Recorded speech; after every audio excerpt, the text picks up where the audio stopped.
Bueno, un gustito que no sé si muchos comunicadores pueden darse. Estoy en la casa de la gran Zuna Rocha. Zuna, buenas tardes y gracias por recibirnos. No, al contrario, gracias a ustedes por venir. En Villa Tulumba, Zuna, contanos, ¿cómo estás pasando tu presente artístico ya residiendo aquí en esta localidad norteña? Bueno, fuera del micrófono hablábamos que las redes han cambiado tanto que uno puede estar aquí y estar allá también. Es decir, yo puedo grabar un disco hoy por hoy a la distancia. Es decir, los músicos te mandan la base, previo a hablar en qué tonalidad se hace un tema. Yo pongo la voz en un estudio aquí y lo mando nuevamente para allá. Y todo se manda a través de las redes.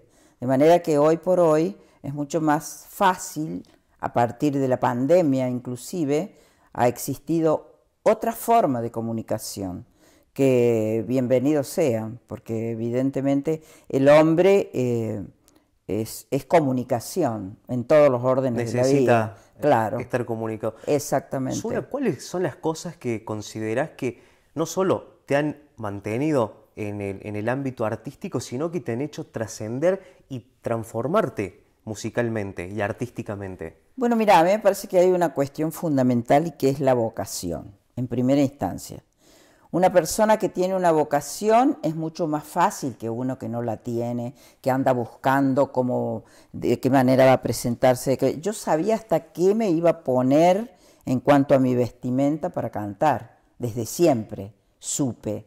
Supe qué quería hacer y tuve siempre una vocación desde muy pequeña, a los 4 años, subía a una silla, subía a una mesa, con un palito, cantaba. Es decir, la vocación es la cuestión número uno, el punto número uno. Y a partir de ahí, todo lo demás, constancia.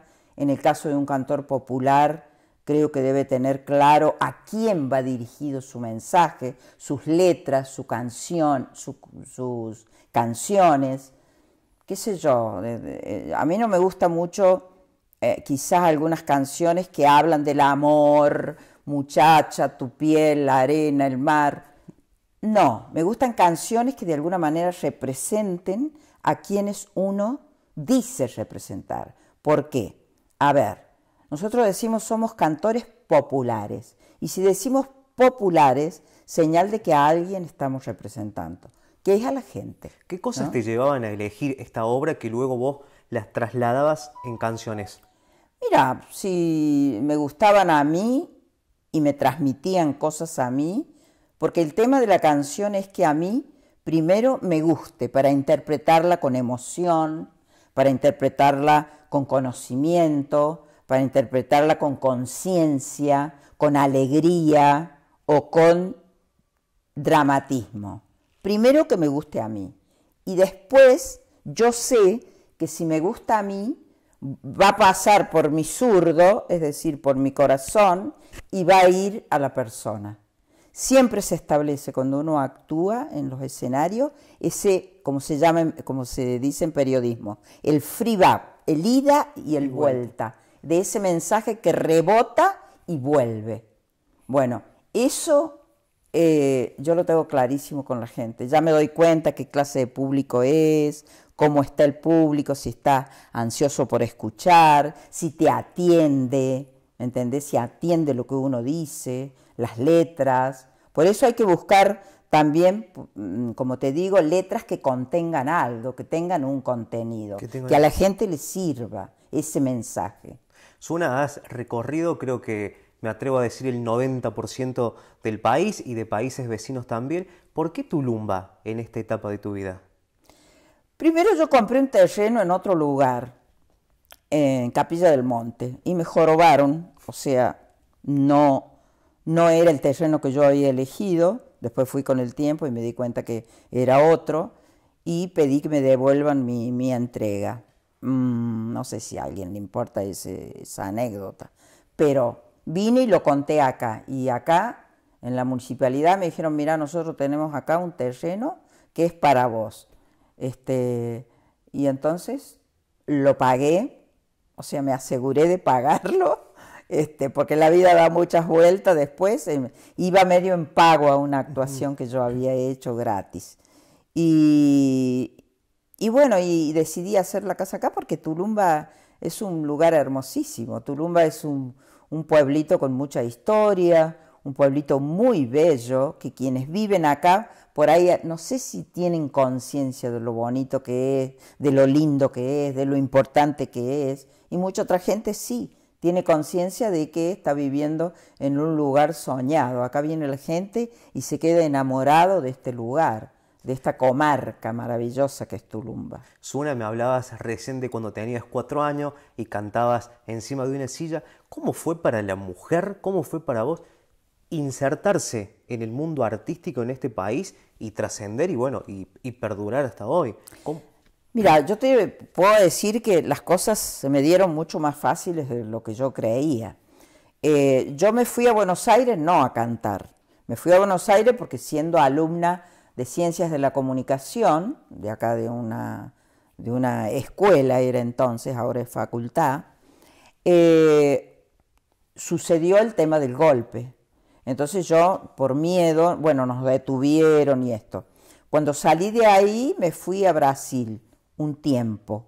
Ahí conseguí un laburo de un argentino que estaba trabajando allá. Entonces el argentino necesitaba volverse aquí y entonces me dejaba a mí allá al frente de una revista de contabilidad. Era que por suscripción se daba en todos los ámbitos de los contadores, administradores de empresa. Bueno, y cuando pasó un tiempo más o menos para mí que ya era bastante alargada la cosa, me vine, pero ya me vine a Buenos Aires, a la Argentina, por supuesto, desde Brasil.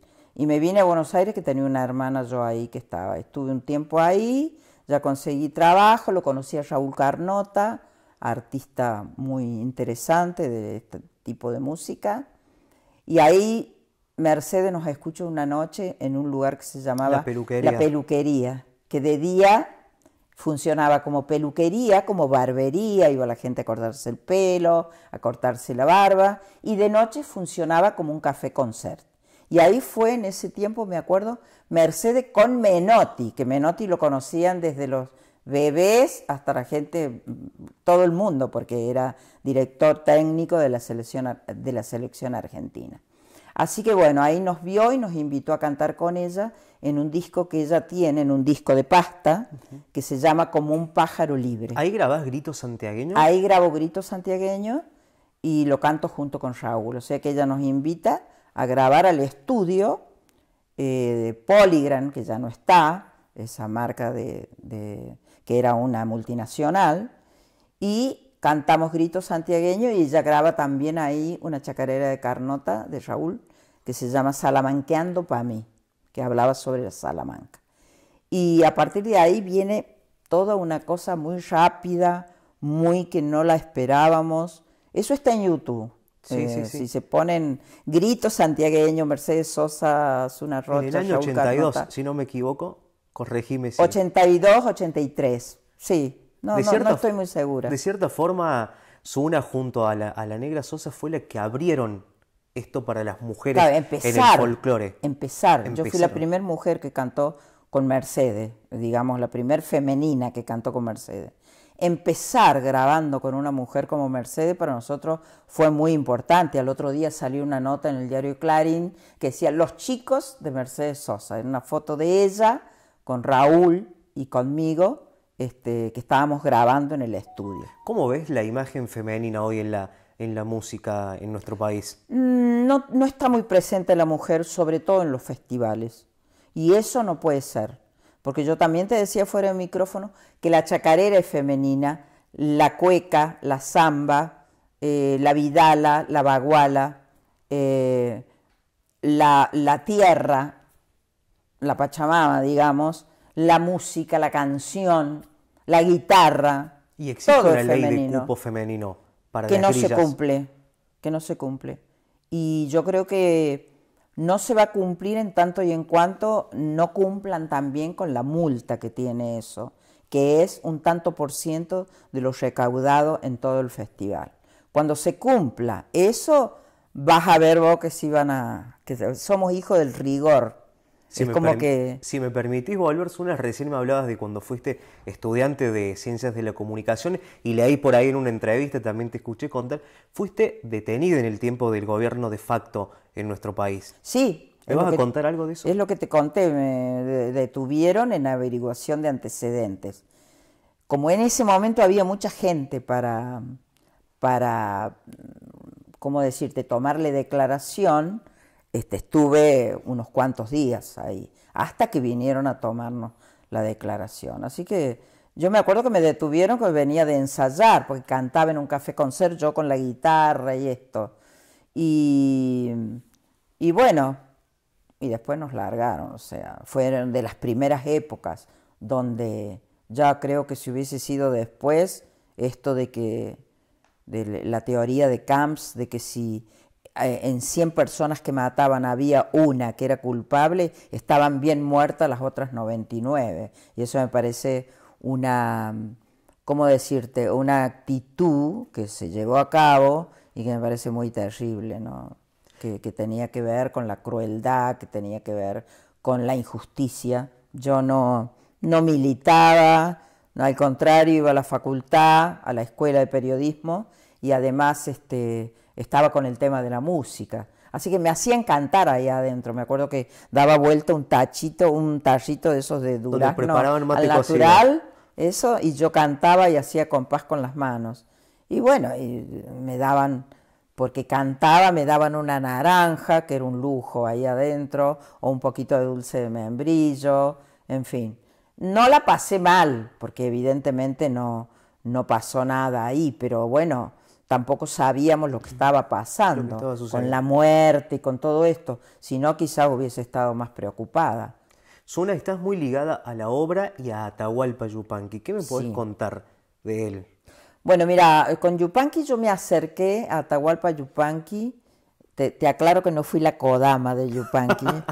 Este, Me acerqué a Yupanqui un año en que estuvo en Cosquín. Él iba a estar en Cosquín y no estuvo porque se enfermó. Entonces lo internaron en el sanatorio, en un sanatorio en Córdoba, Sanatorio Allende, me parece. Y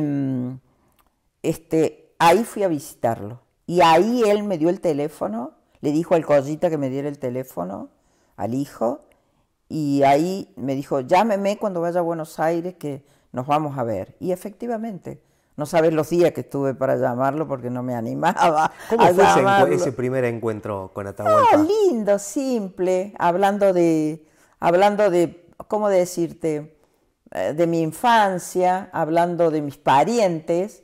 Yo soy pariente de los Romero de San José de la Dormida, y entonces él los conocía, al tío Pibe, lo conocía a Paco y al otro hermano, que no me acuerdo cómo se llama, los conocía y me dijo que eran gente muy derecha, muy seria, y bueno, y por ese hecho, alguna vez un señor que estaba en una mesa, estaba Atahualpa, el señor y yo acá, y el hombre me tuteaba y yo no lo tuteaba al señor, y dice, no la tutee, no ve, dice, ella tiene parientes honorables, y entonces me di cuenta yo que él iba a comprar a los Romero, iría a comprar cosas del campo, alpargatas, cosas así, de ¿Por qué ramos crees que, generales donde había de todo. por qué crees, Suna, que de alguna manera fuiste la elegida de Atahualpa?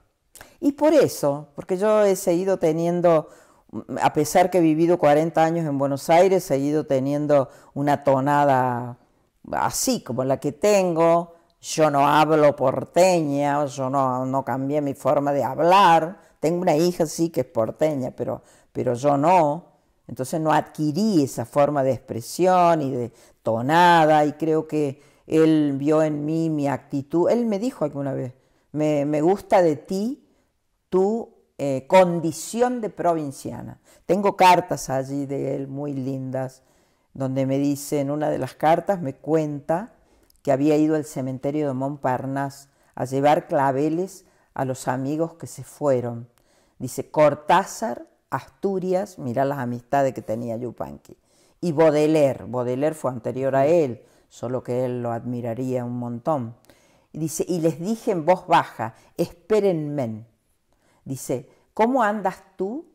Yo con este anhelo que padezco desde que nací, escuchar a Bach y a los viejos guitarreros que se fueron cantando. Al fin y al cabo la vida es ese paso extraño que uno elige aun sabiendo que morirá despedazado de amor y de silencio. No bajes la guardia, niña, y ten cuidado con esas tentaciones que ofrece el arte mendigado. Te recordaré, estoy emocionada como verás, te recordaré como la changuita que vino a Buenos Aires a ver, crecer y esquivar. Coraje y prudencia, Atahualpa. Continuamos en la bella Villa Tulumba, en la casa nada más ni nada menos que de Zuna Rocha, cantora argentina, porque te gusta así que te digan Zuna. Cantora, sí, porque la cantora tiene por qué y la cantante tiene con qué. Entonces me gusta que me digan cantora porque yo tengo por qué cantar, para decirle cosas trascendentes a la gente, y eso a mí me gusta mucho. ¿Por qué cantas, Zuna? ¿O por quién cantas? Y en principio por lo que te dije, o sea, por una vocación, y segundo que bueno, se ve que tan mal no lo hago porque he podido vivir hasta ahora de eso. Estuviste ¿no? trabajando en un libro. Sí, un libro que se llama Así es mi tierra, donde hay un montón de autores y compositores y cantores en ese libro, que no tenía ninguna pretensión literaria ese libro, pero que anduvo muy bien y las maestras enseñaban en la escuela con ese libro, porque estaban todas las zonas musicales y además intérpretes como Falú, a quien le hice un reportaje, por cierto, ahí saqué también mi vena de escritora y de periodista, don Sixto Palavecino, Leda Valladares, Luis Landricina, Horacio Guaraní. Bueno, hay un montón de cantores ahí, de gente artista, que están en el libro. Y quería agregarle otros intérpretes. Así que no está distante que vuelva a sacarlo al libro, porque estoy trabajando en eso precisamente. Trabajando continuamente, Zuna. Hablábamos también recién fuera de cámara las diferentes influencias musicales y cómo un artista puede ir mutando y cambiando justamente. Pues hace 2 años, creo, si no me equivoco, grabaste una canción de Soda Stereo, de Divididos. ¿Cómo llegaste a eso? Bueno, una canción que cantaba Divididos. Esa canción se llama Guanuqueando y es una canción muy hermosa que habla de la puna, que habla de las llamas, que habla de los instrumentos de viento musicales andinos. Y canté una canción de Cerati, pero que la traje a mi terreno, digamos, porque la canté con quenas y la convertí en guayno a Corazón Delator. Así que... ¿Lo conociste a Gustavo? Sí, lo conocí a Gustavo Cerati porque a todos los conocí, menos al Flaco Spinetta, conocí a todos. Bueno, con Pedro Aznar hemos cantado juntos muchos temas, ya casi hemos hecho un disco prácticamente, juntos. Después a Charlie también lo conocí en la casa de Ariel Ramírez,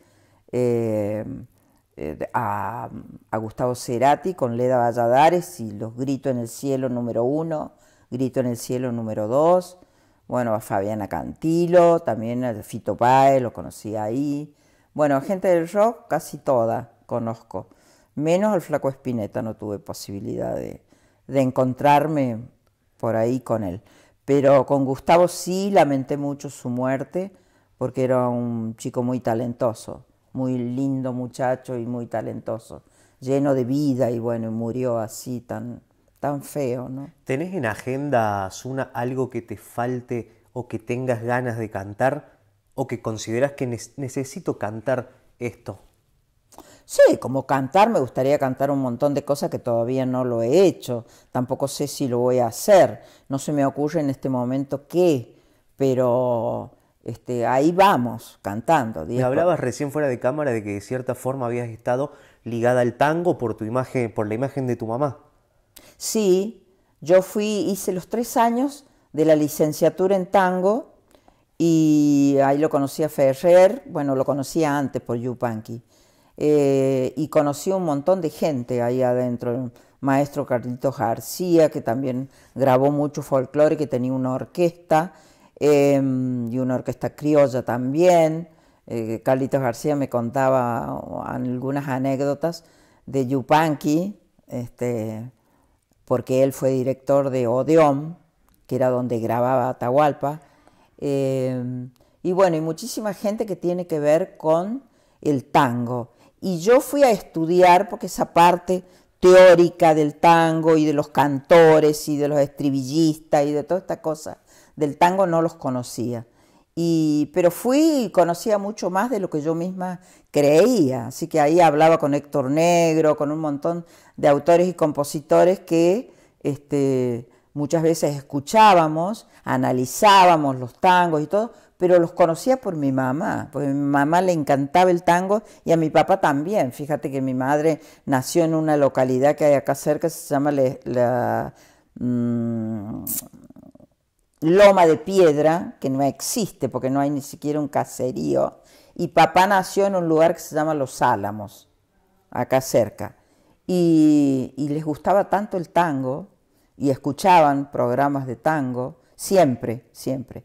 Y yo, como tenía mucha memoria auditiva, me acordaba de esas letras y de esos tangos que cantaba mi mamá, y todos esos tangos de alguna manera los volví a escuchar en la Academia del Tango, que bueno, fui a estudiar eso. Me recibí y Horacio, yo tenía que actuar, me fui en una gira, y Horacio Ferrer me dio que era el director de la Academia, que es el autor de Balada por un Loco, me dio el título de licenciada en la casa de un amigo en común. Sunas, cada cosa que hablamos nos hace volver a Atahualpa. ¿Crees que la sociedad hoy tenemos conciencia de quién fue y del legado, la obra de Atahualpa? No, creo que la gente joven no. No. ¿Qué cosas nos Yo faltan? le diría a los jóvenes que escuchen lo que quieran, qué sé yo, hasta elegante, no sé, pero también escuchen a Yupanqui, la profundidad de Atahualpa, la profundidad de Atahualpa. Nosotros con mi compañero a veces vamos viajando y a él le encanta la música y tiene temas de Pat Metheny, tiene temas de Serú Girán, tiene temas, pero Yupanqui nunca falta en los caminos donde andamos. Y cada vez que lo ponemos a Yupanqui es como un canto de la piedra, de la tierra. Es un hombre que de alguna manera tenía Yupanqui una gran cultura, un hombre que se hizo solo, un autodidacta, porque leyó muchísimo. Si ustedes ven la biblioteca de Yupanqui, que faltan varios libros por lo que veo, porque yo la vi hace muchos años, esa biblioteca, y verdaderamente que se leyó todo, filosofía, hasta medicina leyó. Él se hizo una operación y él medio como que sabía muy bien lo que le iban a hacer porque ya había leído qué significaba esa operación y de qué se trataba. O sea, era un hombre muy inquieto, muy andado. Una vez se olvidó del pasaporte en mi casa, ¿no? Él iba a mi casa allá en Buenos Aires y nos pusimos a mirar con los músicos el pasaporte. ¿Dónde no anduvo Yupanqui? ¿Dónde no anduvo Yupanqui? En países que vos decís, ¿qué es lo que hacía ahí? En India, en Oriente, bueno, ¿qué te voy a decir? ¿No? Japón, en lugares recónditos del mundo. Era conocido en todas partes. Ese sí que era conocido en todas partes del mundo. ¿Sentiste que tenías una responsabilidad en reproducir su obra y llevar su obra a cada rincón del país, Una? Siento que como cantora popular no puedo no tener en mi repertorio canciones de Yupanqui. No puedo no tenerla. Es muy probable que grabe un CD con la obra de Yupanqui, con algunas obras inclusive no muy cantadas, no muy conocidas, porque todo el mundo conoce Luna Tucumana, Los ejes de mi carreta, pero hay otras canciones que son muy hermosas y que la gente no las ha escuchado mucho y que no están mucho en el oído de la gente. Esas canciones me gustaría grabar de Atahualpa, pero sí que, bueno, para mí, él me honró con su amistad, verdaderamente, me honró con su amistad. Me encantó conocerlo, he sentido que una de las cosas más importantes que pudo pasarme en mi vida artística es haber estado con una persona así en mi casa, charlando de la copla. Los españoles vinieron acá a buscar el oro, a buscar otras cuestiones que tenían que ver con el valor. Y se dejaron olvidar la copla. Yo digo eso, pero yo soy descendiente de españoles también. Sin ánimo de ofender a nadie. Pero se dejaron olvidada la copla. Y todo el coplerío español que nos viene de allá, nosotros lo hemos adaptado aquí a nuestras coplas. Y Yupanqui me decía que muchas de las coplas nuestras tienen muchísimo que ver con la copla española, con el romancero español, con la copla que nos viene de allá por herencia, ¿no? Yo me acuerdo que le dije una copla, una sola copla que me hizo repetirla y que yo se las voy a contar a ustedes. La copla decía: mi sombrero me ha cobrado la sombra que me ha servido, y yo le he de hacer cargo del sudor que me ha bebido. Entonces me dijo, ¿cómo? Entonces yo le volví a repetir la copla. Mi sombrero me ha cobrado la sombra que me ha servido, y yo le he de hacer cargo del sudor que me ha bebido. Entonces él me dice, esa no la escuché nunca, esa copla. Se ve que le gustó, le encantó. Y yo esa copla se la escuché a Ramón Navarro, que es un autor extraordinario, riojano, que él la dice en una de sus canciones. Y bueno, qué sé yo, jugábamos con eso. A mí me gusta mucho el tema de la copla. Y muchas veces charlábamos sobre eso. Pero generalmente yo con Yupanqui he escuchado más, no he hablado mucho, he escuchado, porque cada cosa que decía era una enseñanza en sí misma. Suna, ¿cómo te imaginás o cómo te gustaría tu futuro? Y esto ya para cerrar y no robarte más tiempo. Mira, a mí me gustaría ser una viejita sabia, ¿no? Lamentablemente, bueno, yo sigo cantando porque tengo hilo en el carretel todavía. Yo me he cuidado mucho, yo no he tomado alcohol, he dormido bien siempre, no he sido una persona de trasnochar salvo con mi trabajo. Entonces tengo todavía una garganta que me responde, con unas cuerdas vocales, según decía mi profesora de canto, que eran así de gruesas. Entonces quizás por eso sea también que tengo una voz potente todavía. Así que, pero sí me gustaría también, además de ser una viejita sabia, me gustaría enseñar todo lo que yo he aprendido a las nuevas generaciones, a los chicos, a los jóvenes. Me encantaría, por ejemplo, dar charlas a la gente joven, a los chicos que quieren grabar un disco, cómo hacerlo, a raíz de cómo partir de una idea y desarrollar esa idea para grabar un trabajo discográfico. ¿Qué consejos les daría a los artistas, a los futuros artistas que se están iniciando o por ahí están en la duda de me animo, no me animo? Primero tienen que tener una vocación, porque si no tienen vocación esto no sirve. No es fácil tampoco, no es fácil. Vos viste, un jugador de fútbol como Messi es uno entre el mundo, millones, millones. O sea, no es fácil llegar a un lugar y ser talentoso en eso que se escoge, ¿no? Con esto pasa lo mismo. O sea, primero tienen que tener una clara vocación, de decir, bueno, yo tengo la vocación de querer cantar y de querer hacer cosas, pero ojo, con eso que yo leí recién o que yo dije, que me dijo Yupanqui en la carta, ten cuidado con esas tentaciones que ofrece el arte mendigado. Es decir, no por cantar hacer cualquier cosa, buscar poetas que digan cosas. Acá es importante que el contenido de la canción tenga cosas que le sirvan a la gente. ¿Entendés?